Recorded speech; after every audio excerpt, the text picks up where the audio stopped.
Hello, everyone. I'm so excited for you all to be here with me today and with my friend Rennie Gabriel, who at the age of 50 was not where he thought he'd be, broke, a few divorces behind him. And from that point on, maybe that was his inspiration to build wealth to the point of being a millionaire several times plus. And today he's here with you, with me, to teach us all wealth principles. So I'm going to say to you, honestly, this is a front row seat, and your only commitment is to be here for you. And so grab a pen and paper, join us, do a little bit of work, and we're going to be together for a series. So welcome so much, Rennie. Thank you so much for joining us. And we have people joining us live today. And what we're going to talk about today, we've got 4 series happening. Today is number 1 secret of the wealthy. The attitude. I love that. That's yes. That everyone's talking mindset. I always say mindset doesn't work unless you put it to action. So I'm going to just turn the floor over to you and let you do what you're an expert at. Thank you so much. And thank you to everyone who's coming in live. Type in where you're coming in from and any questions you have for Rennie today. Thank you, Laurel. And we're going to cover about 5 topics that deal with the attitude wealthy people have.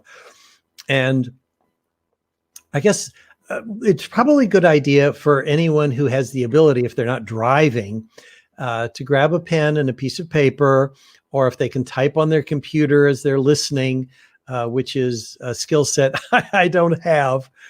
I think these 5 topics about the attitudes wealthy people have will be very beneficial to go back and review.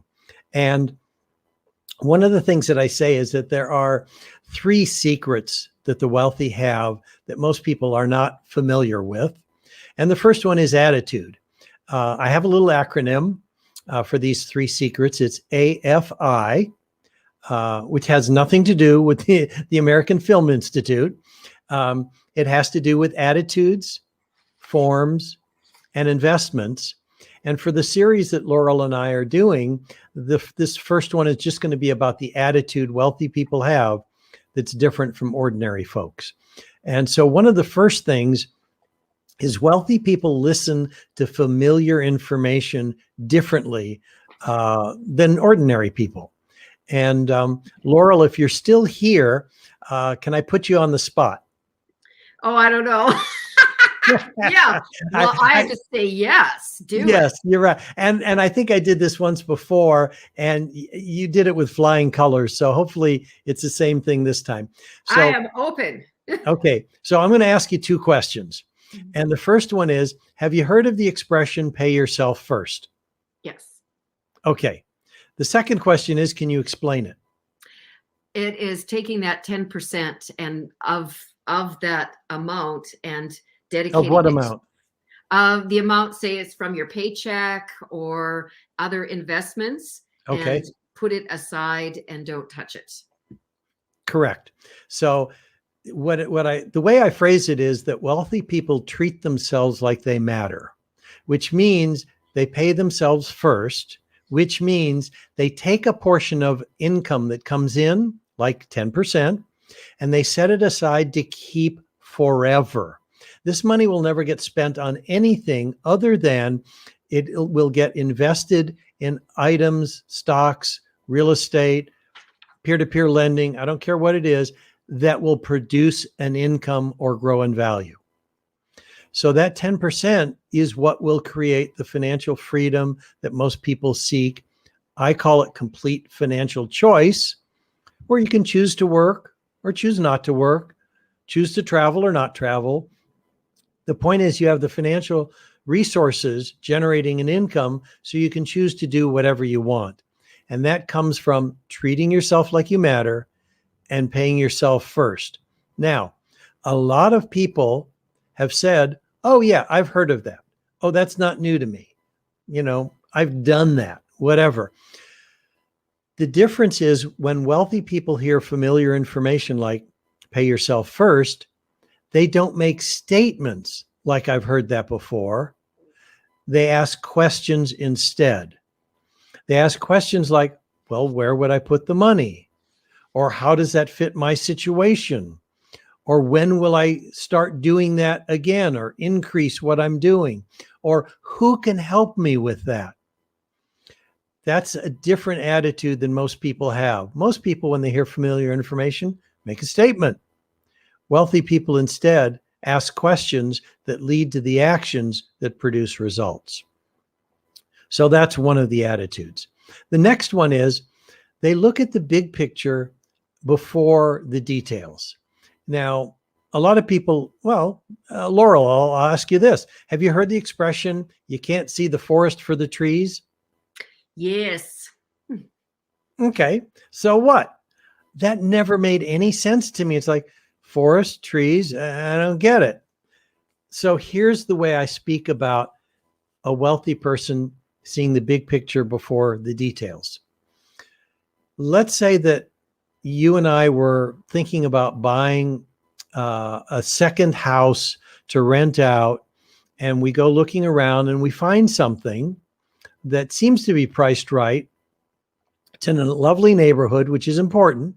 The 3 rules of real estate are location, location, and location. So we see this house and, we're walking up to the front steps and we notice the grass is all dead and the steps don't look very secure. And we get inside and the carpet is frayed and there's paint peeling on the walls and the faucet is dripping water. Those are all details. Those are not the first things we're looking at. The big picture is this house priced right and in a good neighborhood? And if the answer to that is yes, those details are irrelevant. We can take care of the details. This is another attitude wealthy people have. They're not looking at individual items and picking on them. They're looking at the big picture first and the details second. So that's the second attitude of the wealthy person. The big picture first, the details second. And again, the first attitude was how they listen to familiar information. Now, the third item is why not to focus on becoming debt-free.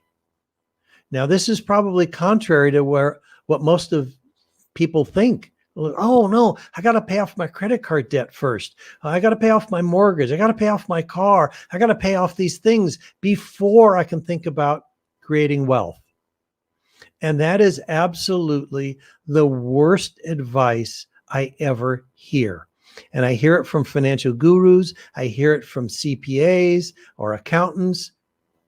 It is bad advice. And the reason for it is I've seen this for years, over and over and over again.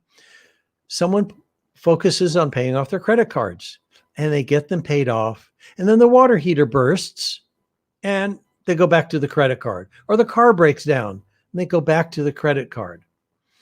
And they're in this continual cycle for decades of paying off their debt and having it come back, paying off their debt and having it come back. What needs to happen is what we spoke about in the beginning, is someone treat themselves like they matter, pay themselves first, and the debt will get paid off later. And the perfect example is what I did when I was 50 and broke. I had credit card debt. I could not pay it all off. I didn't even look at paying it all off. What I did is I set aside 10% of what I was earning, and it wasn't a lot of money. I was earning $5,000 a month, so I set aside $500 a month, figured out how to live on the balance. In 3 years, I'd saved up a whopping $18,000. It is not much money in Los Angeles. And my wife at the time had a realtor who said, Rennie, you should buy this little 3-unit property. Oh yeah, great. $18,000 is not going to buy anything in Los Angeles when it comes to real estate. But my wife said, well, I'll chip in $18,000. And then the realtor said, this is such a good deal. I'll chip in the balance of the down payment, which is $36,000. And the 3 of us bought it together. So one of the things I always say is wealth creation is a team sport, not a solo sport. I didn't have enough money on my own. Two people helped. I didn't have good credit. The realtor and my wife had good credit. We used their credit to help buy the property. So what I'm getting at is I paid myself first, and now the income from all the rental properties we have, which we went from 3 units to 50 units in 5 years, that income paid off my credit card debt. If I'd have paid off my credit card debt with the 18,000, I would not have had the money to buy the real estate, which created the income to pay off the credit cards. Yeah, that's such a great point. And we have people coming on live, and for some reason, Facebook's not letting me type in any comments. So I just want to say to people, thank you so much for joining us, whether it's live or on the replay. I'm here with Rennie Gabriel, a man who has created millions over and over again, and he's teaching the principles that he still uses today. So get a pen and paper and follow along with us and ask him questions. So please type in your questions. I want to say hello to Marina for sure. I see out there. She's coming in from Philadelphia. And sometimes when we live stream it, I have no control, and I don't see where you're coming in from or which platform. We're live streaming to 3 different platforms. Type your questions in. I believe I will see them. And even so, we will come back later. Rennie will personally come back and answer those questions that you have. So we'll keep the feed live, and we'll get you on Any Income to millions. So thank you so much, Rennie. That is spectacular. So we're just recapping. So the attitudes of the wealthy, AFI, attitude, forms, and investments, and how wealthy people think differently, asking questions. That's right. There's nothing worse than sharing, how it feels when you're sharing wisdom, but they're not at a place to hear it. So it's like, I know. And it's like, they don't. I always say the universe doesn't differentiate between KNOW or NO. Be a sponge. Right? So I love that. That's great, Laurel. Okay. The universe doesn't know the difference between KNOW or NO. It is the same thing. Yeah, that's right. I know. So what? Yeah. That always tells me, it says a lot about the person on the receiving end, not open to receive gifts, which come in many forms. Yeah. So. Okay. All right. So yes. And anybody who has questions, hopefully when they type them in, Laurel will get to see them, and then I'll get to answer them. Perfect. So we're going to go on to the 4th attitude, which is how to use debt to create wealth, which ties very closely to what I just talked about, which is I saved up enough money to buy some real estate with 2 other people, and I used debt to create wealth. That's what wealthy people do. I don't borrow money to buy a big screen TV. I borrowed money to make down payments on more apartment buildings with my wife and this realtor. And so that original $18,000 that I invested turned into multi-millions of dollars of net worth in real estate. But I borrowed money. I have millions of dollars of debt, but I'm not even the one paying it. The renters. I'm sorry. I just have to interrupt there, because when people hear that, does that not freak you out? And he's smiling. I have millions of dollars in debt. I'm not worried about it because others are paying it. That's brilliant. Yeah, it's the renters in the commercial properties or the apartment buildings that are making the payments on the money I borrowed. And there's a lot of money left over. So that's the 4th attitude that wealthy people have, which is use debt to create wealth, not use debt to buy consumer goods. Perfect. So that would also say use debt and other people's money. Yes. Mm-hmm. Yeah. Exactly. So that's the 4th attitude. And the 5th is to avoid either or thinking. And I'll give you an example of that. When when I was my wife and I we were in Nashville, and it was hot, and we're about to get on a tour bus, and my wife and I are both thirsty, and we see this guy sitting by the tour bus with a bucket of ice water, bottles of water in ice that he was selling for $2 a bottle. So let's say this person had either or thinking, which he didn't. And he went into the store and said, I could buy a cold bottle of water for $2, or I can buy a candy bar for $2. I can buy one or the other. He didn't have either or thinking. What he thought instead is, instead of buying a cold bottle of water for $2, I'll buy this case of 10 bottles for $2. I'll make them cold and I'll sell them for $2 each. He took his $2 and turned that into $20. So if he wanted 10 more candy bars, he could buy it. But the point is, he thought, I'm going to take the $2 and I'm going to make money with it. Instead of having either or thinking, he said, I'm going to have the water and the candy bar. So when it comes to either or thinking, I used to have a lot of it. Like, I can only do this or I can do that. I can only invest in this or I can only invest in that. Now I recognize I have the thinking that I can have it all. I can have this and that instead of either one or the other. And wealthy people have that as an attitude. How do they make more money with limited resources? So that's the fifth attitude I wanted to talk about. And that brings us to the point where, if people have questions, I can answer them. Or if Laurel, you want to ask something, or you think there's something I missed, we can talk about it. I love everything that you said, because it's really straightforward. And my husband, he used to laugh at me because, why do I have to choose? I want it all. I love it. I don't want to choose anymore. And I recognized a saying that I said probably 30 years ago. I just recognized that my first million, my millions, I'm going to have to work for. I'm going to do it myself.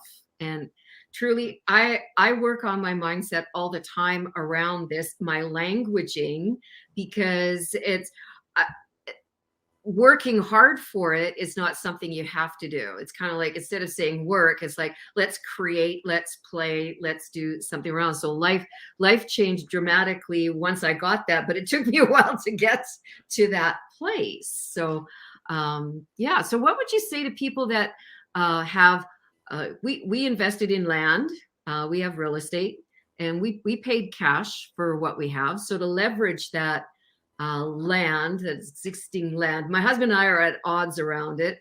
I want to subdivide and do other stuff, and he just wants to keep it and farm it. We're not farming it. It is rented out.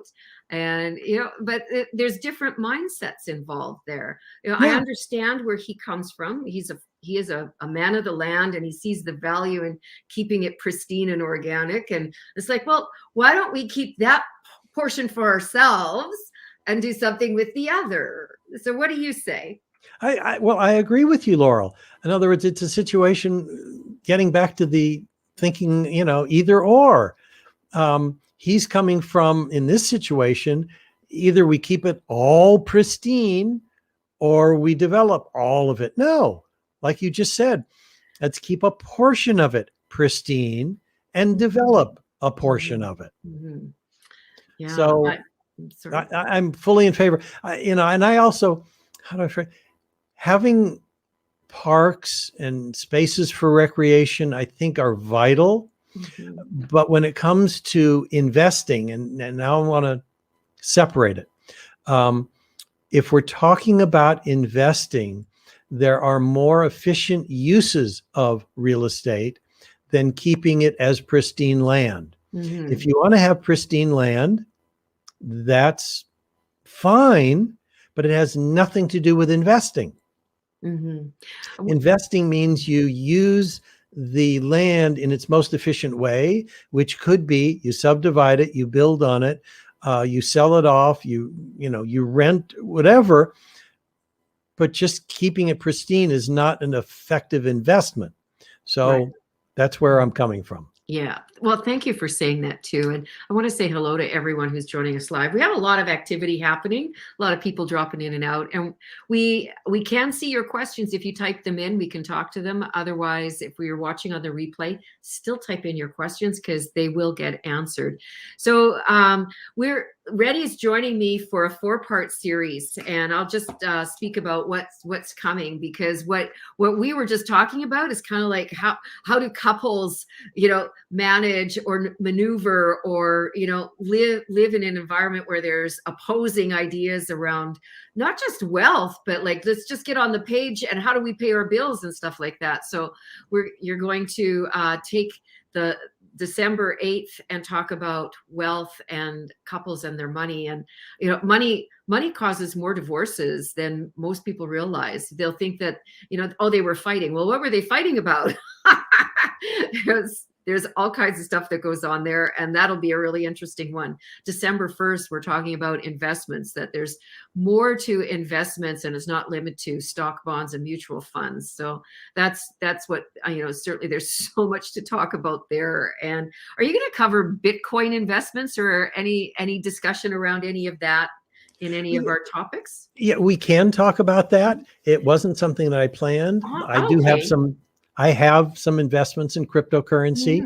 Yeah. My grandson has done very well in cryptocurrency. My son-in-law has done well in cryptocurrency. And, I kind of like take the attitude more of a Warren Buffett, where it's a make-believe thing. Is it like the tulips in Holland in the 16th century? I don't know. Maybe not. Okay.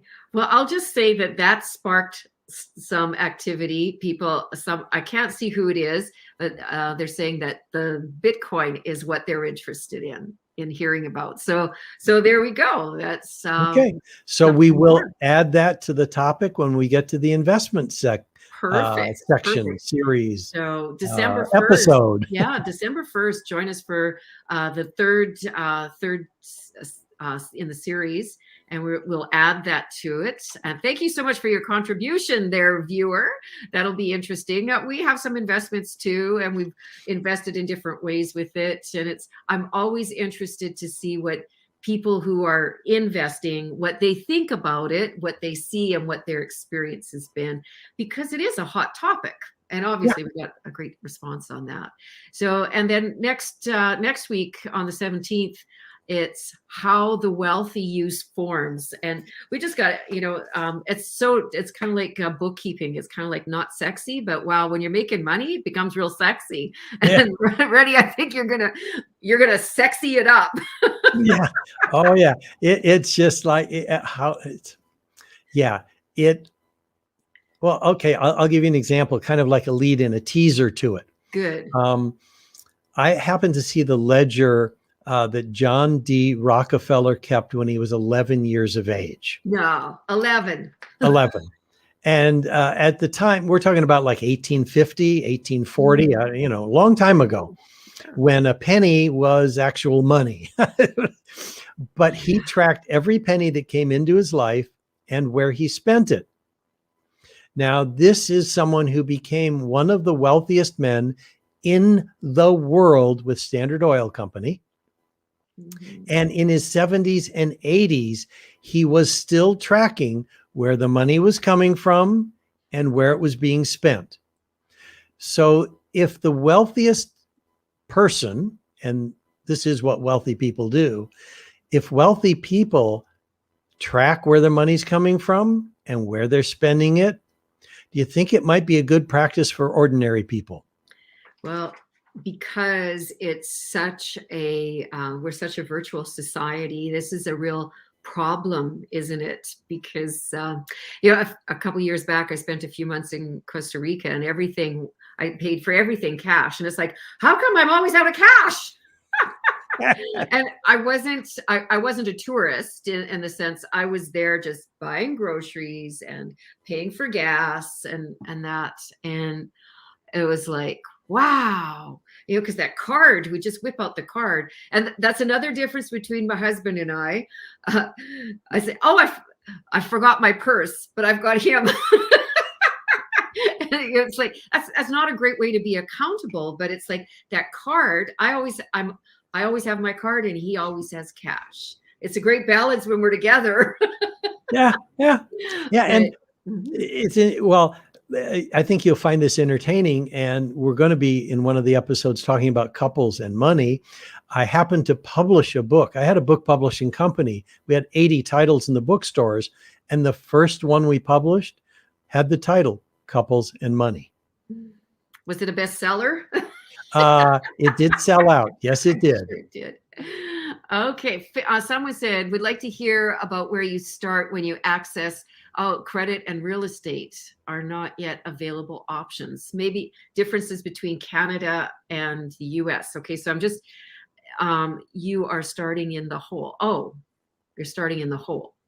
Okay. So we'd like to hear about where you start when you access the credit and real estate. Okay. I think When they're at the beginning stages. yeah, that sounds like the very question that deals with what I did when I started over at age 50, when I didn't have good credit. You also wrote a book, right? Yes. Yeah. The book is called Wealth on Any Income, but I don't go into that much detail about Okay. what I did.